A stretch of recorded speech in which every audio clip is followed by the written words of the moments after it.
instructions for the newbie area for Chaos. And if you have any questions, definitely continue to @FlowandBrainy in the chat box, followed by your question. If you have anything specific to catch my attention with.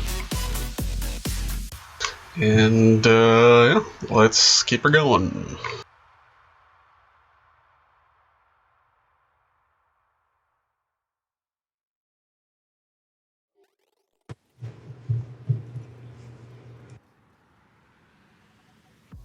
Howdy, howdy. Hey there, buddy. How are you tonight? We had another good interview, so pretty well, I assume. Well, thank you, sir. No problem. He said about what we expected. Really, it wasn't anything unexpected. I'm glad that he had such a candor with us. I appreciate that honesty. Yeah, that's one of the great things, to be able to have, 3 plus people so far kind of talk about a very specific time in all of our lives. It's pretty cool. I mean, it was so long ago, but it's very fresh, and so just yet another reason why this community is so great, and this game itself, is inspirational to us. Absolutely. After 20 years or so total of this series being out, it still has a special place in so many people's hearts. That's just amazing.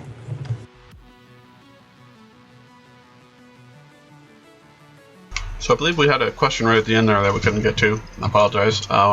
It was Johnny D, the parry skill. Mr. D, can you explain how the parry skill, worked, the intent and mechanics? Well, I can give you my very brief explanation, just given my experience as a player and, looking over all of the combat logs and so forth. Ultimately, parry was the ability to reduce damage coming into you for one attack. And the higher your parry skill, I believe, maybe the more damage you were able to mitigate. I can't confirm any of that, but that's the general idea. And so it was very strong for certain classes that were attacking you. But if you had a lizard or anybody with double, or even 3 attacks or more, it wasn't as amazing, but it definitely helped, against backstabs and, berserk or smash, any kind of single round or just, one single attack or one source of damage.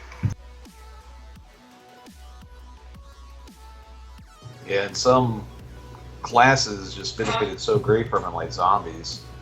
They were just able to parry something and pretty much reduce all damage to them for a great amount of time. Mm-hmm. That's how come they previously talked about how they were able to drag entire rooms of people to safety. Right. It's almost like that was the trade-off, but it would be great to, and actually, we didn't mention it yesterday or 2 days ago, but Mr. Soul Reaver chimed in with an idea about kind of allowing melee characters the ability to kind of evolve their attacks so that you start with one round or one attack, and then as you get more skilled, you get 2, and so forth. But my response was, well, that was kind of handled with double and melee and double melee. So it was kind of, I guess, mythic / rollmaster / everybody. That was their interpretation of what he said. So I thought it was interesting, but and on the whole, to give it to more than just warriors, I felt that it was a little too much. But it's something to think about.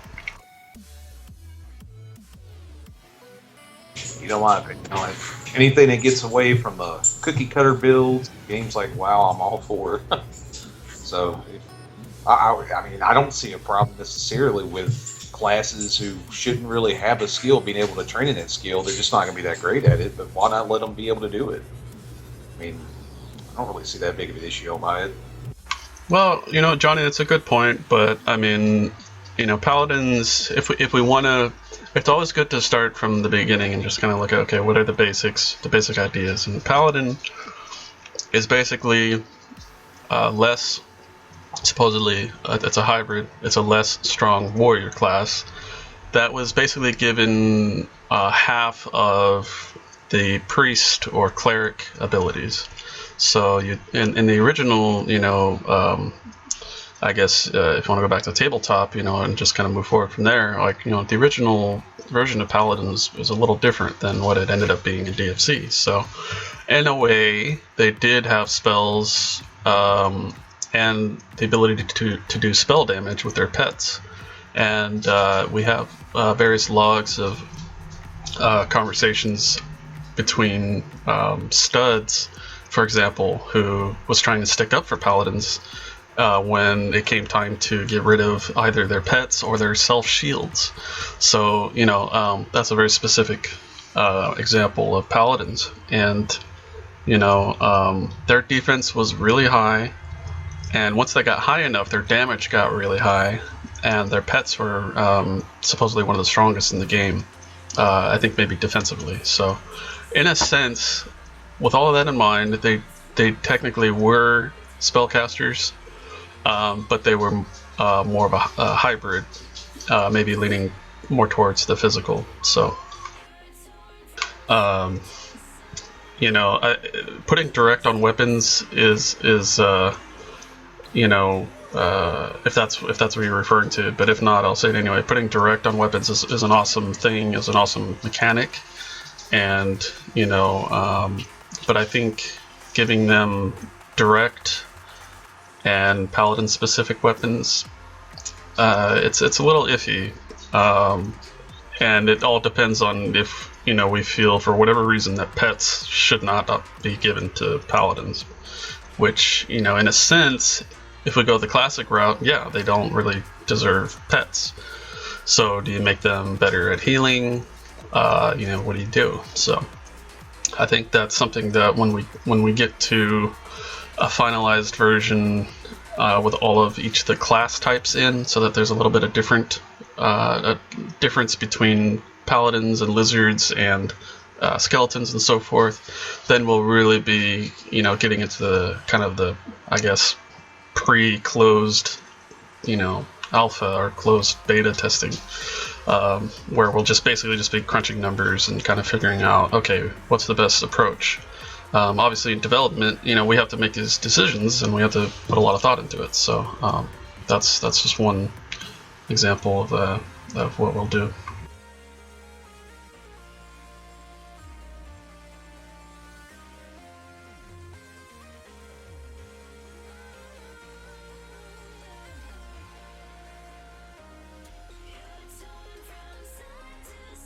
Right, yeah. Absolutely, yeah. No, that's definitely something to consider. At this point, I welcome almost any idea, as long as it's well thought out and has a purpose and some kind of reasoning behind it. But yeah, one-handed weapons. There probably were a couple. I think the fiery Mind Stone rod of smiting was one-handed, if I'm not mistaken, and a couple of other staves. So I think there were some in DFC, but not as obviously as many, and probably not any one-handed slashing for that matter. So it's definitely something to think of, and it's just one of those things that we're going to dive into and have to deal with. We're kind of absorbing the issues of DFC by recreating it into kind of a continuation game. So I just wanted to be clear, before when there was a comment about, if we don't recreate everything from certain files, is it a bad thing? And I say it's not really a bad thing, because ultimately the project it's a continuation, and we want to make it, or at least I would like to push it into a direction that's newer rather than a pure recreation. But I mean, whether or not it happens that way, I don't know yet. But so it's not a huge deal. It's just I'm not concerned terribly if say we don't have one area that was added late in the game or something like that. So ultimately, I would like to just keep it in mind of everybody that Darkness Rises is, it's a new entity in itself. So I want a possession skill. I really think that'd be pretty cool. Maybe not players, because otherwise you'd have so much griefing with people just doing that and dropping all their gear. Maybe like just the mobs or something, but too tired to think. My brain don't work so good right now. Well, I think we did have command, and we did have certain, at least pet summoning and control spells. Yeah. And back in DF1 we had the order, which they took out. So sad. I don't know, Scott. Like a possession skills where you'd actually enter the body of a creature. A creature.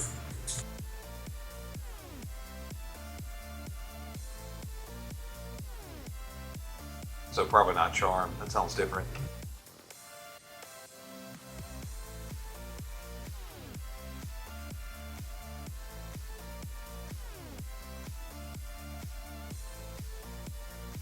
I think the only concern with possession is basically everybody will just try to kill you with a possessed creature, and then you'd have to release and lose experience. Nice.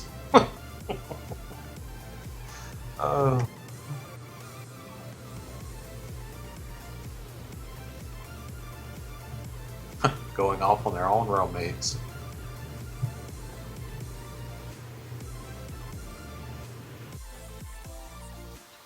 Oh, that's interesting. Yeah, like a sorry, I'm chewing. Yeah, like basically charm them into losing control of their character. Have like that would be interesting. I like that idea for like especially a healer class. But I mean, Sins. So we can go over the healer classes. The Sins had the pain element, which was obviously the best. They had pretty good healing.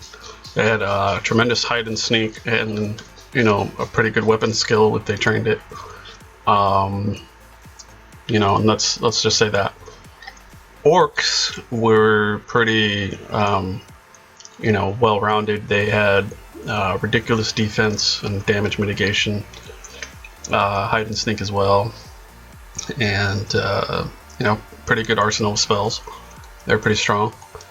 And I think priests, were probably the least offensive, probably a little bit stronger in terms of mitigating damage through armor, but and I think if they trained Crush, I think they were pretty strong, but not in comparison. I think their spells were pretty terrible. So it'd be interesting to have a charm ability for the priest class, maybe. Johnny, do you guys think you will run into any legal issues? My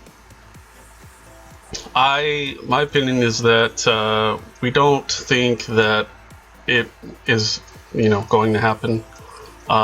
There's a small chance that it will, and but all of us are on the same page, and we say, we welcome it because it would bring back a lot of attention to the game, and a lot of other people would hear about it.